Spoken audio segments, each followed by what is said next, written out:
Hey ballers, it's Horton here. So, I hate to admit it, but there is another website on the internet, and it's called 15off.com. And 15off is either partially or completely run by a gentleman by the name of Joel Hughes. And Joel asked me to do an interview for him, and I'm supposed to do it in writing, but I've been busy, so I'm shooting you a video, Joel, and I hope you enjoy this. And have a little kilo kai, and I'm going to answer your questions. So, Joel's first question for me is, how did I first get into water skiing? Well, Joel, unfortunately, I was born into an insane, crazy water ski family. The year I was born, my dad was putting water in our own ski lake, which I guess is the first man-made tournament ski lake ever. So, I didn't really have a whole lot of choice, so I was born skiing. Your next question, Joel, is, how did Ball Spray come to be, and what's next for the site? Well, that's a question that'll drive you to drink. So, there was carbon fins, right? I was making carbon fins, and I got to know some people, and I've been out of the sport for a number of years. And then from carbon fins, I started a little forum that nobody remembers, the Slalom Tweakers Forum or something. It was me and Ward McLean and Joe Darwin and Schneewin and a couple of the old guys. And it kind of got going, and then we decided we'd do a ski test. And you may remember Water Ski Magazine did the independent ski test for 3 years in a row that I ran. Well, so that kind of got me a little bit notoriety, and I thought, well, I'll move my little crappy forum to my own domain, and that's where I got ballspray.com. And then about 4 years ago, actually the week of my birthday, 4.5 years ago, I got serious and started the front page news, and that's when traffic took off, and it's been growing like crazy ever since. I think I'm going to do 10,000 unique visitors this month. So what's next? Man, I don't know. I'm just trying to keep it afloat. So your third question, Joel, is how long did it take from when you first started skiing the course at 34 to your first full pass at 15 off and 22? Joel, I don't know. I remember when I was 14, I ran my first 32 off, and that's about all I can tell you. I think the first time I ran 35 off, I was 18, and that was in Australia with Andrew Hill. Andrew Hill's brother. I'm drawing a blank. Simon Hill at Simon Hill's Lake. So, as far as the longer stuff, man, it was a million years ago. But I promise you, the equipment was terrible and my technique was worse. So, talking about what other milestones stick out as far as your progression from long line to short line? Well, honestly, Joel, it is that 32 off pass. It was getting over that hump when I was 14. It was a different world then. And probably the bigger milestone is after college I quit skiing for a number of years and then I came back. And the big milestone for me is when the equipment changed and it was easier to ski correctly. When we got the O'Brien 6M, or even a few years before that, we got the good 9100s. Things changed, technique became a little bit more logical. If you go ride a really old ski, you'll find yourself doing some crazy bad technique because the ski's terrible and you kind of don't have a choice. So, I know I'm kind of a gear-focused guy, but yeah, that's a big milestone for me. What does my typical skiing week look like? Well, the lake is 30 minutes away, and I do have a real job 5 days a week. So, on the average week, I take Monday off. Monday night is date night. All you skiers, don't forget your wives. And then on Tuesday, Wednesday, Thursday, one of those 3 days I try to get a ride in, or two. And then I ski Friday, Saturday, and a little bit Sunday. If I ski too much Sunday, I'm worthless at work. Okay, I'm worthless at work anyway. But, so I guess I ski 3.5 days a week, not quite 4. 2 rides a day. Let me see here. What else did you want to know? What's the most important piece of advice you were given when learning the course, and who gave them to you? Well, again, I don't remember learning the course, and I don't mean that in an arrogant, cocky way. I mean, I was a little kid. So if you've got kids and you're teaching them to ski when they're adults, they won't remember.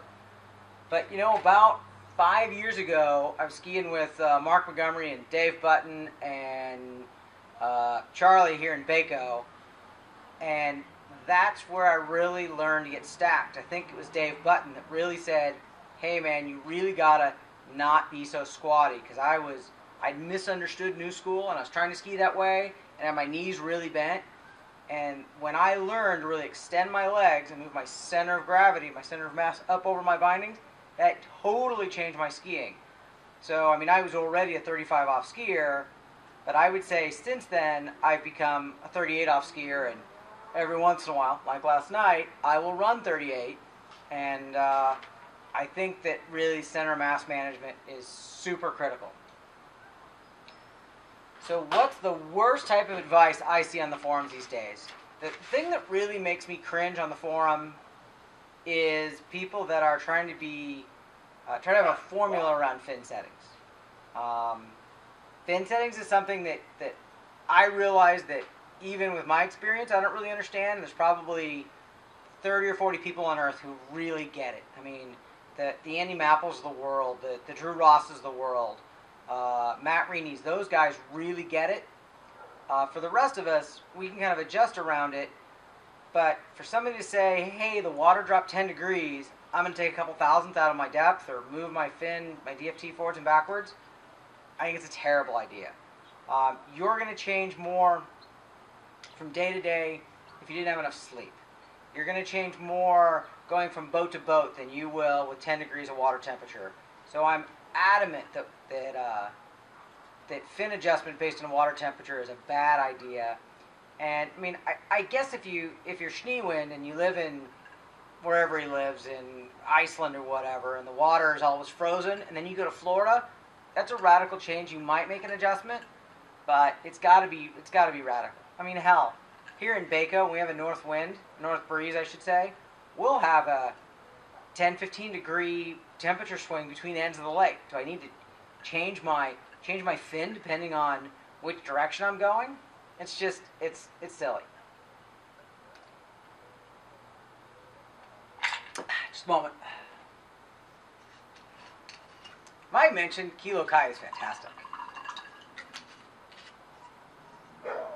Alright, where was I? Why do you feel water skiing still has such a hard time getting exposure?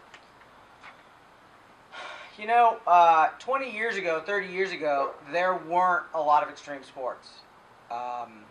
Water skiing really was the original extreme sport.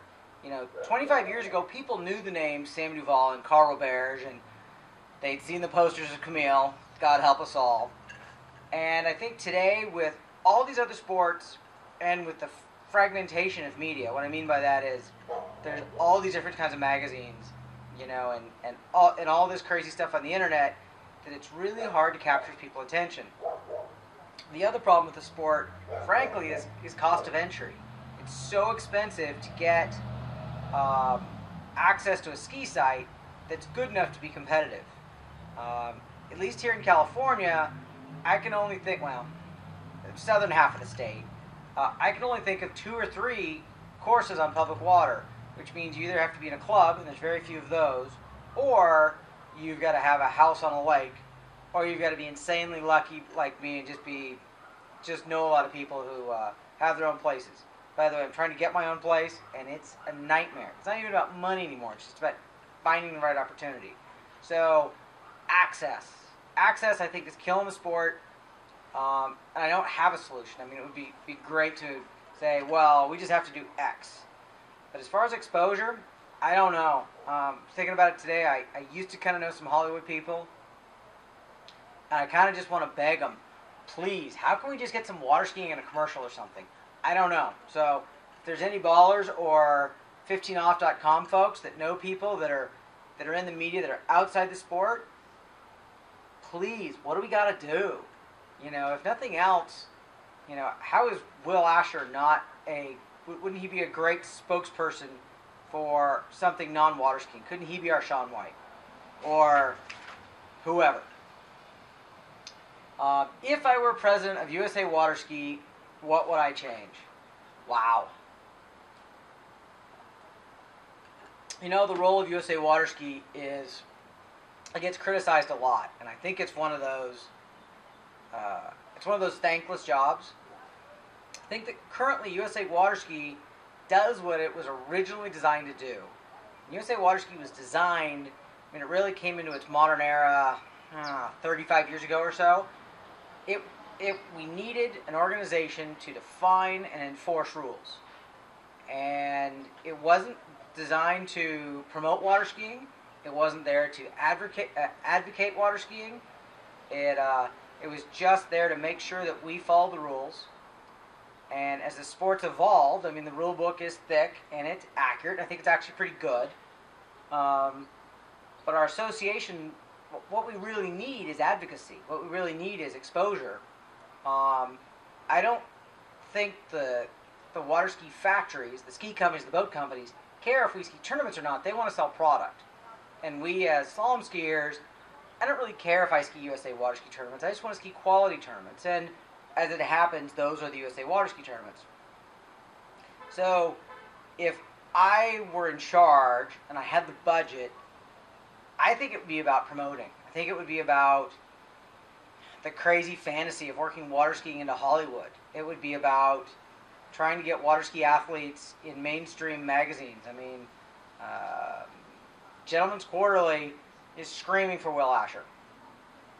Or Nate Smith, or, I don't know, Chris Rossi, whatever, doesn't matter. You know, we just need a spokesperson that's out there being seen.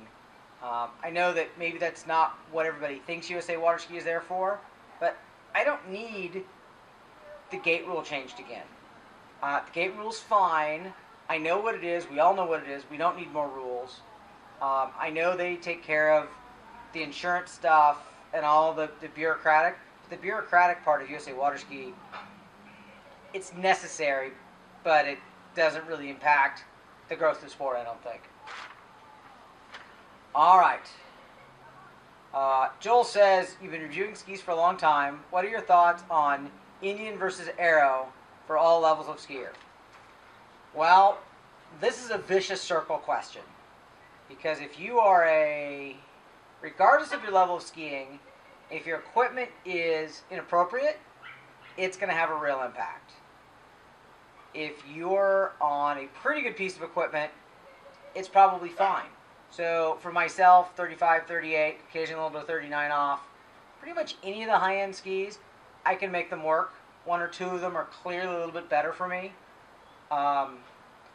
But if I took any one of the people that are watching this video and I just moved their bindings, just move their back binding a half an inch, their skiing would probably disintegrate.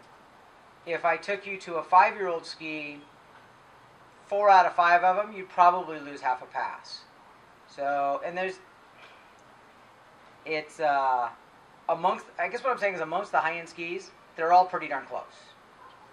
But, you know, your ski does wear out. I mean, the manufacturers seem to have a mixed feeling about this. They want to tell you their stuff is durable, but they want you to buy a new ski. Well, the truth is, most skis, not all, but most skis have a life cycle on them. And by the time you've turned a couple of thousand buoys on them, they're not as fresh as they were when they were brand new. So I would encourage you, if you're a serious skier and you've been on your ski for 2 seasons, you probably need to look for a new ski. And by the way, ski designs are getting better. You know, you look at HO, A1 was a standout ski. A lot of people think A2 was better. The reviews I'm hearing on A3 are better than A2. You look at Good, the Nano 1 is astounding, and it's, you know, a lot of people like the Nano Twist. I didn't. Nano 1's it's a step forward. And, you know, I'm riding the new Conley right now. It's the same mold as last year's ski, but it's better. So these skis are evolving. They're getting better. I'm sure Radar's kind of had the same thing going on for a couple of years. I'm going to say there's something new on the horizon. Hopefully soon. Can't say. So if you're on an old ski, move forward. Is it the Indian or the Aero? Well, if your ski's set up right and it's modern, it's probably fine. There's not very many bad current era skis. Joel asks, what are my thoughts on the Spectra 15 to 35 off rope sections?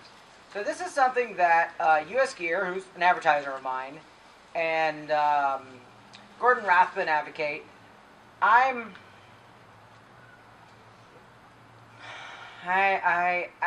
think if it works for you, it's great. I don't think it's a huge deal. I think it could be a factor.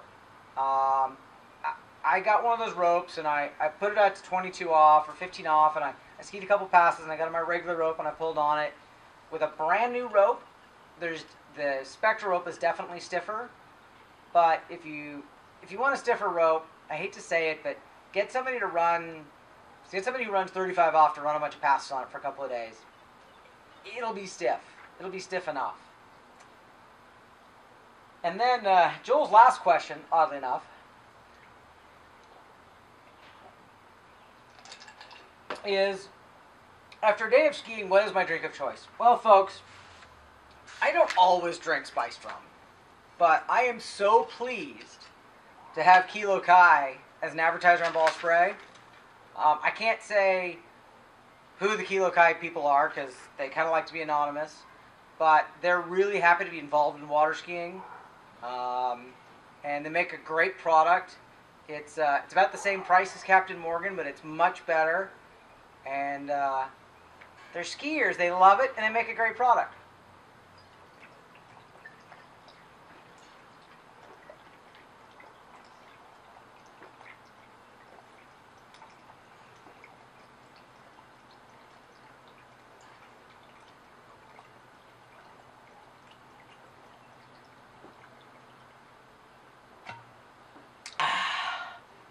Ski responsibly.